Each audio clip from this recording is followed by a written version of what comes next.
introducing Sean Booth.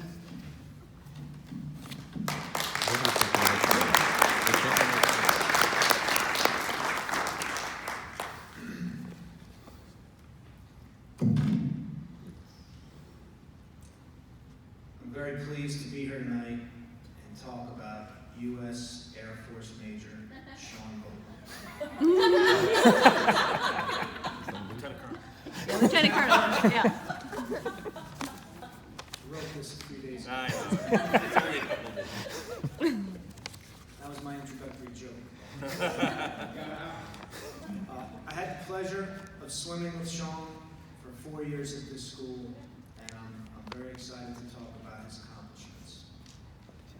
No exaggeration is necessary when describing Sean's talents as an athlete. He is quite simply the greatest swimmer who has ever represented the school.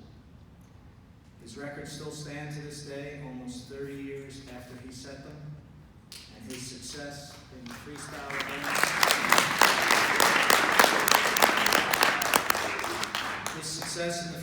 events was amazing to watch, and they're memories that I'll have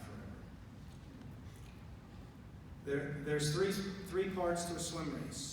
There's the start, the turns, and of course, the actual swimming in between. Sean excelled at all three. When the gun would go off, his quick reaction times would allow him to explode off the starting block and into the water. If you were in the lane next to him, you were already behind. His underwater kick was strong, and when he broke the surface, he was gone. At the end of a lap, his turns were precise and efficient. Just one lap into the race, and anyone competing against him would quickly come to the conclusion, I'm in trouble. When you race against Sean, several things become quite obvious. He's bigger than you, he's stronger than you, and you better get over it. He's faster than you. Sean had tremendous range for the freestyle events. He could win the sprint 50, which is 2 laps, or he could just as easily stretch it out and win the 1,000, which is 40 laps. If I had to pick an event that was Sean's best, I would say it's the 200 free, right in the middle, 8 laps. This event is extremely difficult. You need a sprinter's speed for the first 100, yet you have to have the endurance to hang on for the last 100. You also must have a strong tolerance for pain. At some point in the 200 free, it's going to hurt. None of that was a problem for Sean. His time of 1:43.03 for this event is a simple example of his dominance. Records are meant to be broken, but that's a record that's going to be extremely difficult to break. Sean qualified for NCAA Division III National Championships in this event, and he placed in the top 16. That is an amazing achievement.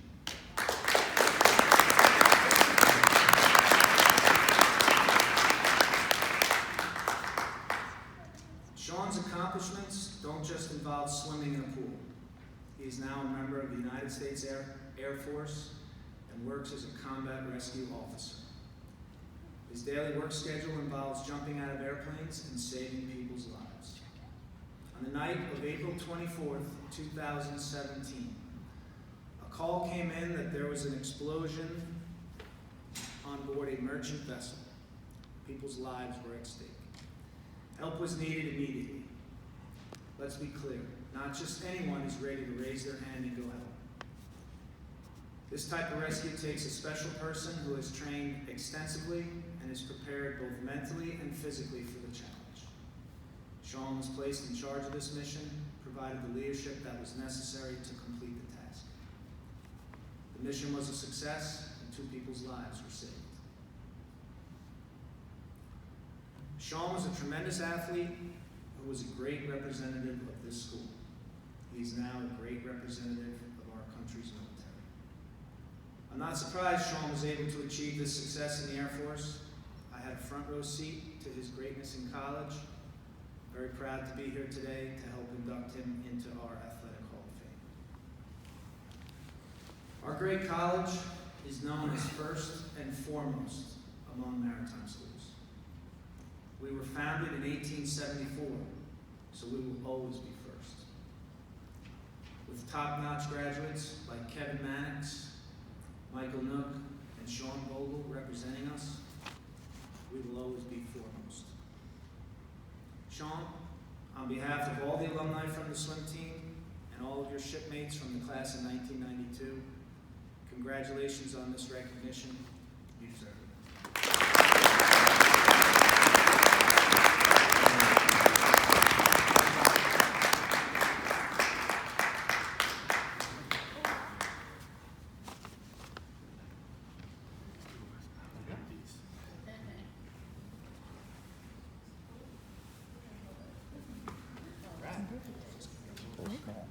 Good.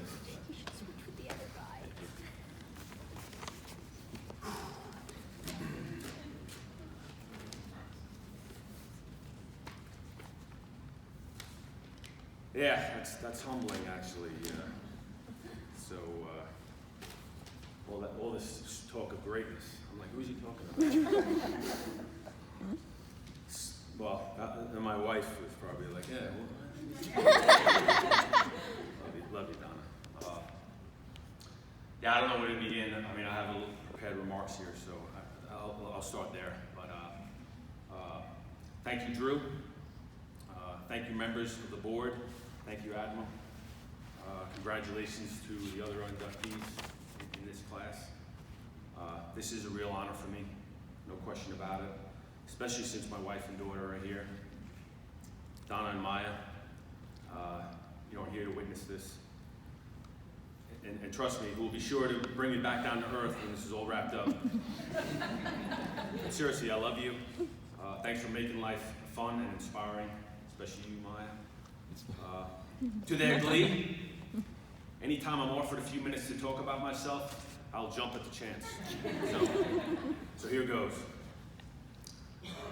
But I'm sure, to their relief tonight, my few minutes of hot air up here will not be a checklist of all my great accomplishments. Nor will I take any credit for the honor of this induction. Instead, I want to extend my eternal gratitude to my family, who instilled in me the foundation for who I am. A special shout out to my dad, who's here tonight, who throughout my life has epitomized service for a greater good. And to my mom, who, believe it or not, Donna, taught me empathy. But tonight, above all else, I want to thank Drew and the rest of my classmates I had the great privilege to attend this school with. Without them, whom I would never have gained the true legacy of Maritime College. To me, the legacy of this school was that it was the crucible that forged my ability to overcome any challenge that I put my mind and effort into. You see, before Maritime, I was on a swimming scholarship at the University of Maryland. I'll spare you the details, but I ended up a miserable failure at both school and swimming. And I was in need of an alternative. It just so happened that my brother, Andy, who was in the audience here tonight, he was a senior at Maritime, and as fortune would have it, took a booze-induced road trip with a bunch of his Skylar buddies and happened to stop by and visit me during my second semester there. You know, just one stop on their party tour extravaganza. Here it was, my brother, whose life seemed to me one big pub crawl, was well on his way to graduating with an electrical engineering degree from this very school. Damn, that seemed easy. Sign me up.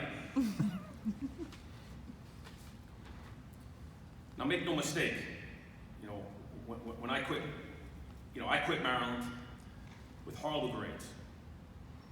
But again, as all the stars seem to align sometimes, Maritime had a matriculation problem and accepted pretty much anyone with a pulse. So that's a few years ago. So I don't know if that'd be so, the way it would be now. Yeah. So luckily for me, like the stars aligned. But hey, I was good to go. I was going to breeze through Maritime just like my brother did. Little did I know, I was about to learn an important lesson about my brother. Apparently, my perception of him as a lackadaisical party boy was only a snapshot of him in his last semester here, and obviously not reality. Can you imagine the horror during IDO week and my not so fond introduction to Commander Tisdale? I don't know, most of you probably don't know who Commander Tisdale is, but if you do, you know what I'm talking about. Well, no kidding. Here was a 7-foot plus, 300-pound monster. No joke. A retired Marine Corps, Korean, and Vietnam War veteran with a thick Southern drawl and a scowl to match. And I'm not a good impersonator, but I can just remember him towering over me. Yes, puny little 6'3" me. Son, your ass is grass, and I'm the lawnmower. Or, you better make like a cockroach and crawl into a crack. You know. And all I'm thinking is, damn, Andy, what did you get me into? You know, and then the shock, first semester, when the schoolwork load sinks in. You know, and I was on an engineering track major, believe it or not. You know, and to this point, I'd never really studied in my entire life. I had some quick learning to do.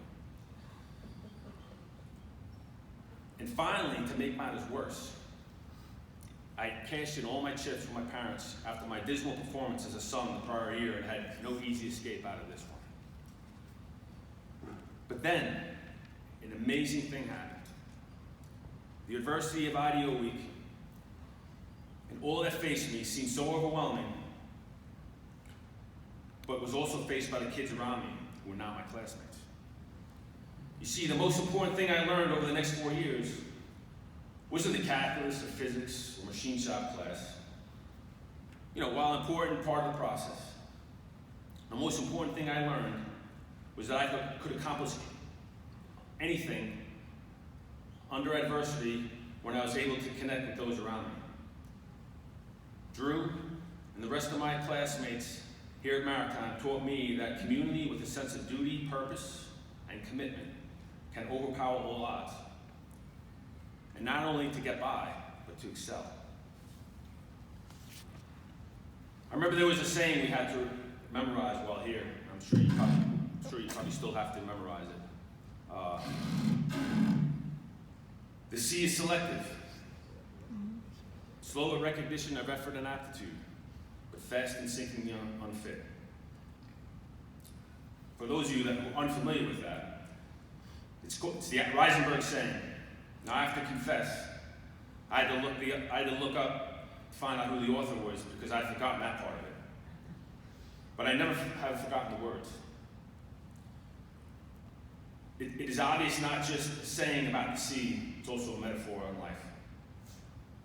However, its meaning wasn't so obvious to me as a 19-year-old mug a couple of years ago. At this institution, I learned, yes, Maya, this one's for you. I got comfortable being uncomfortable.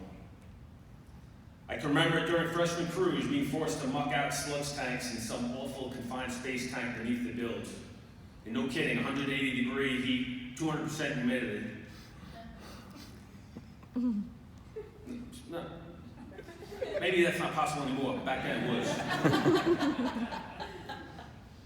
Because this was on the TSCS 5, I believe, the prior TSCS, which had numerous high-pressure steam leaks, like everywhere. While this training is probably illegal now, it taught me perspective and the ability to suck it up. And when surrounded by good friends, could actually be fun. Another epiphany. It's not the job, it's the people that matter. Another concept, the power to make things happen takes perception and perspiration. There's a saying we have in the PJ community, proficiency and sweat. We say sweat, saves blood. And I believe it's a line that's borrowed from General Rommel, who's quoted, "Sweat saves blood, blood saves lives, but brains saves both." This I initially learned here. Accountability. Whether I make my bed or not, I learned that I have to sleep in it. Another remarkable lesson. Finally, I learned that shared burdens are easier to overcome and also easier to accept. See, prior to Maritime, I was just as often a victim as a victor, and more distressingly, couldn't differentiate the reason for either. At Maryland, I was the victim of my own ignorance. You see, a victor understands what it takes, knows it's okay to fail, learns from his or her mistakes, asks for help when needed, re-vectors if required, willing to sweat, takes accountability, never loses perspective, thinks in positive terms, and never quits. The legacy of Maritime for me was that I learned what it took to be a victor and owe that to my classmates, the staff, and those who walked these halls before me, and humbly accept the induction to the Maritime Athletic Hall of Fame in their honor. Thank you very much. Great job.